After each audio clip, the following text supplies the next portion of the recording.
Bom dia, meus amados irmãos, que a graça, que a paz do nosso Pai Celestial, do nosso bondoso Deus, possa inundar os nossos corações, que Cristo, seu Filho, o nosso Mestre, o nosso exemplo, o nosso modelo, possa nos inspirar cada vez mais com seu Espírito a copiar o seu modelo de obediência, né? E, obviamente, crescer como ele cresceu no conhecimento de Deus, nosso Pai, né? Meus amados, hoje, segunda-feira, vamos dar aqui continuidade ao nosso estudo bíblico da lição bíblica diária, dando continuidade ao que nós começamos, a lição que nós começamos ontem, a lição 19, cujo título é O Senhor humilha os orgulhosos, né? Essa semana estaremos estudando sobre como Deus lida com os homens de coração orgulhoso, né? Orgulhosos. Ontem, quando nós estudamos a lição de ontem, nós vimos que, no verso síntese, que o Senhor, ele deixa bem claro, né? O Senhor Todo-Poderoso, ele é quem fez quem planejou tudo, né?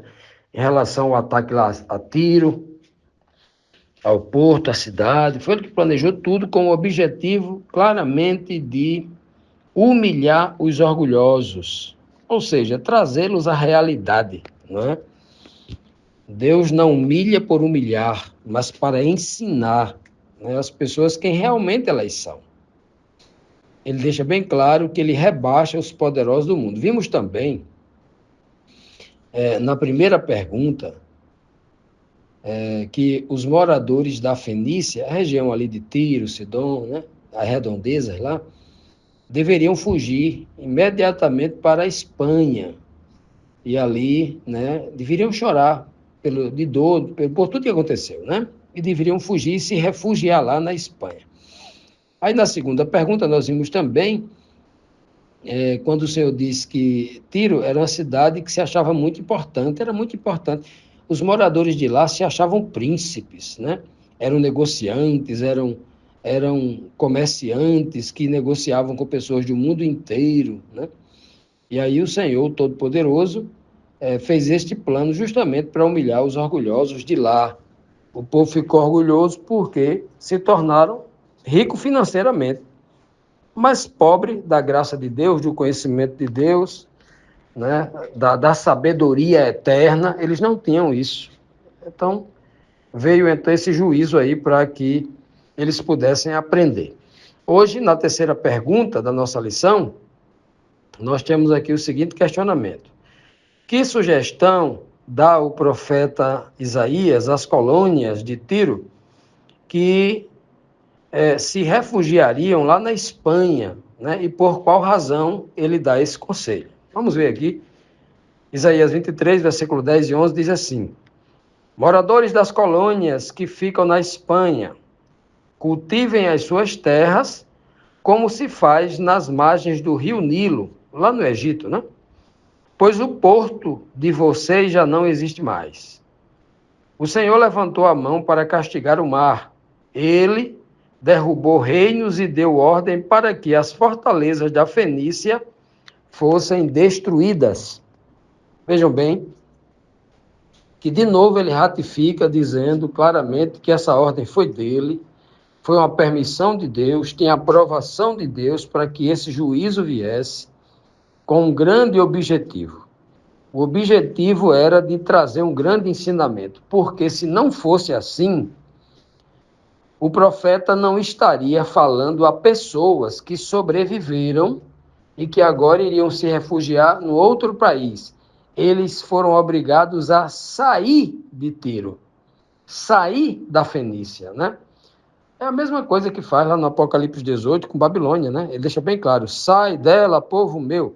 Então Deus aqui, neste juízo, veja que ele não, em momento algum, ele diz assim, ó: e eu destruirei cada criança, cada velho, cada adulto. Não, é só as casas que vêm ao chão. É só o porto que veio ao chão. Deus não destrói pessoas. Veja que aí ele está destruindo os bens materiais, aquilo que o povo está se apegando como se fosse o seu Deus. O povo está colocando a sua confiança nas coisas materiais que são passageiras, que é hoje e não é amanhã. E o Senhor fazendo isso, embora muita gente não aceite, é um grande favor. Por quê? Ora, nós vivemos hoje, em 2025, um período que a gente nunca viveu em toda a história da raça humana. Um período de abundância, de muita tecnologia, de muita produção, né? Muita riqueza produzida, aonde as grandes cidades estão repletas e abastecidas, muitas famílias com o suficiente para viver com abundância. Em que época da história a maioria das pessoas do planeta faziam 3 refeições ao dia? Viviam com tanta tecnologia, viviam com tanta facilidade, com tanto luxo, morando em cidades, né? Mas há muita gente no mundo ainda passando. Com certeza. Os países não desenvolvidos, né? Os explorados, claro, não vamos entrar nesse detalhe. Mas nós nunca vivemos um período de tanta abundância quanto essa aqui agora. E o que aconteceu?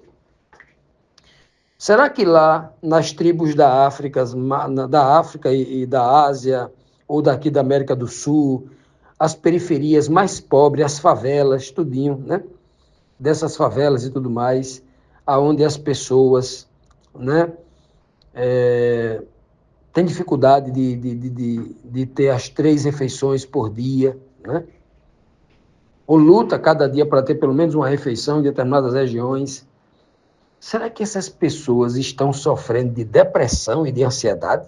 A doença, o mal do século, será? Ou essa doença, a depressão, a ansiedade, tem atingido mais de 90% das pessoas que estão abastecidas e buscando mais? Né? Ou querendo mais, vivendo já numa situação em relação aos miseráveis, uma relação de luxo, uma vida de luxo, comparado à vida dos miseráveis que não têm o que vestir, o que calçar e o que comer. Meus amados, perceba que Deus está tirando aqui os recursos. Deus não está tirando a vida. Ele deixa bem claro aqui, o texto aqui, ó. O Senhor levantou a mão para castigar o mar. O mar. Ora, e se Deus castigar o mar, qual é o problema? Não vai ter nenhum problema com a cidade de Tiro, não vai ter nenhum problema com a cidade de Sidom, não vai ter nenhum problema com as pessoas. Claro que aqui é uma linguagem tipológica.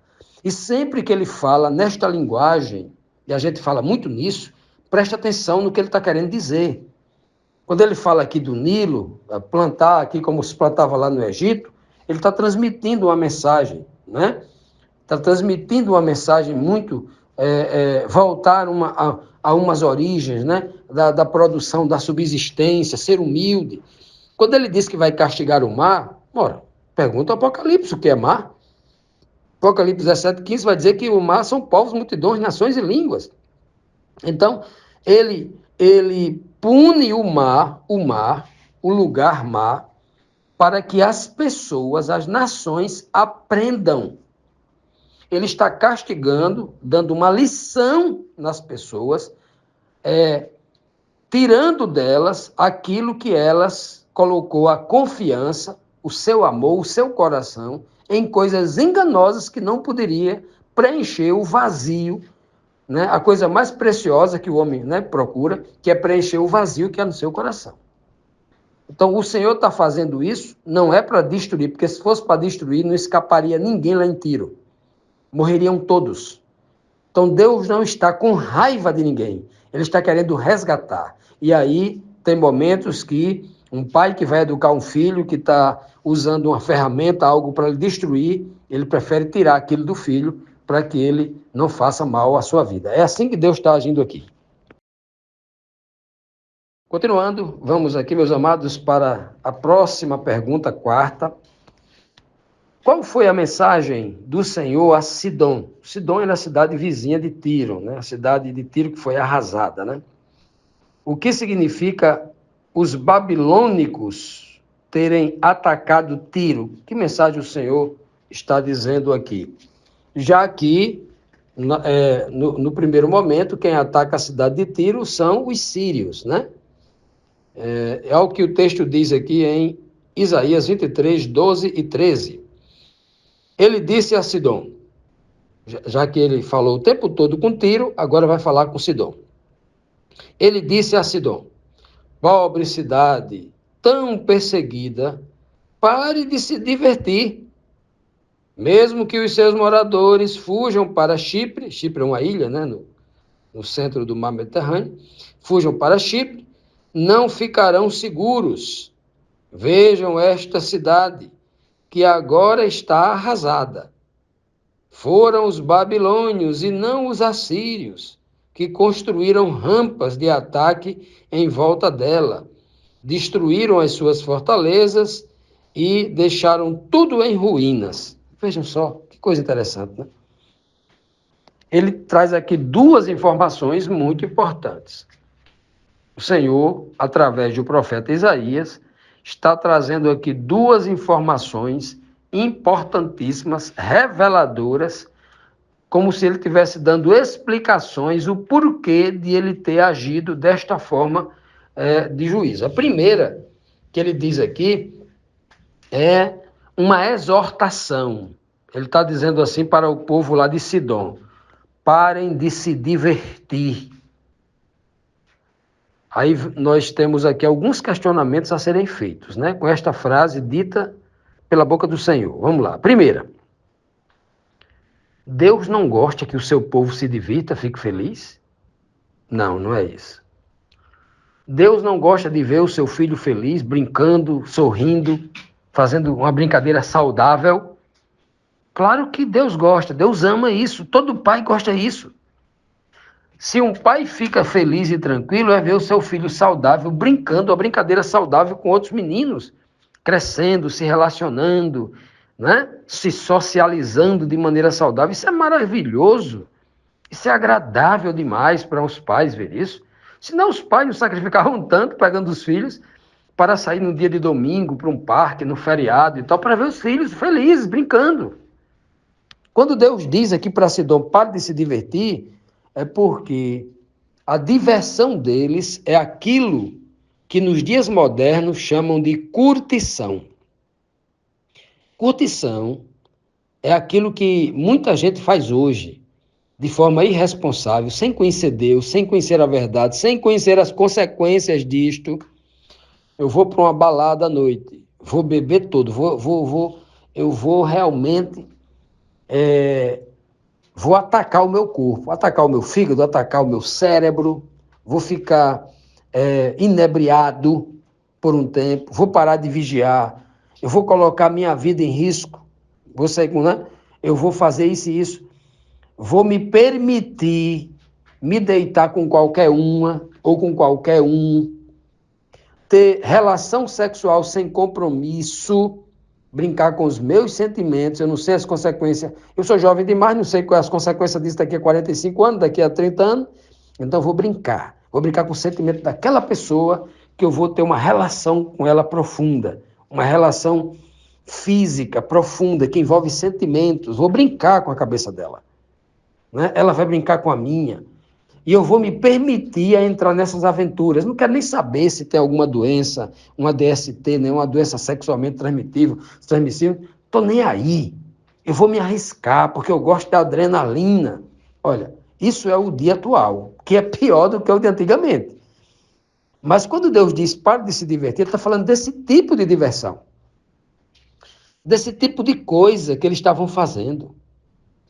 Né? Isso é tão terrível, tão viciante, essa mentalidade, né? Essa mentalidade que criaram na humanidade, que muitas pessoas, muitos pais dizem assim, se eu não sair com o meu filho, com a minha filha, todo final de semana, para um lugar diferente, eu não sou gente, né? Eu vou me sentir triste, eu odeio a minha rotina. Pelo amor de Deus.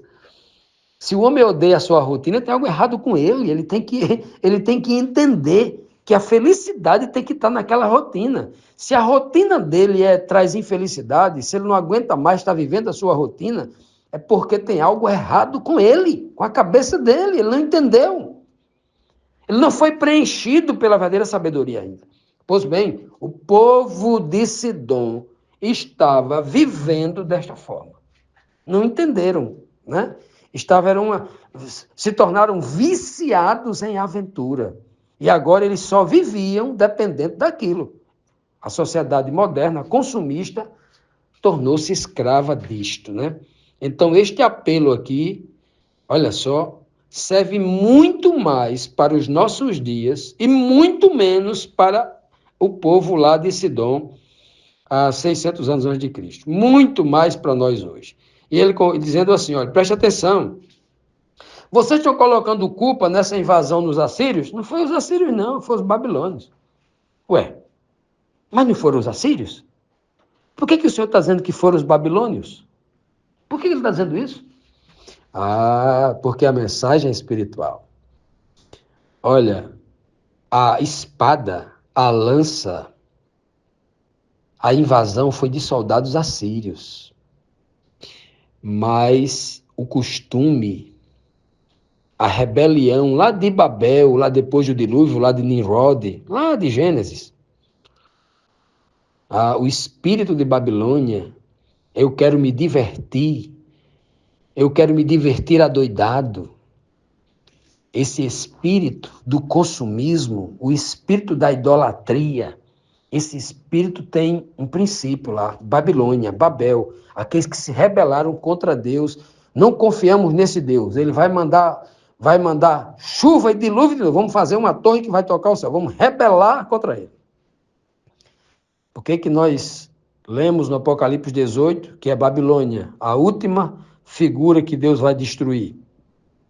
O último juízo na terra é contra a Babilônia. Por que será que ele está dizendo isso?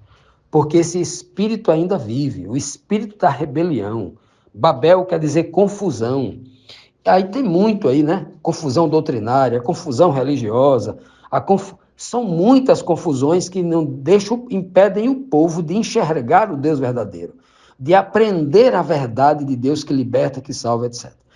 Então, meus amados, que esse conselho dado à cidade de Sidom, nós peguemos para nós, para cada um de nós, para que aprendamos com isso e o Senhor nos poupe dos seus juízos, porque ao tomarmos conhecimento disso, escolhamos fazer o certo.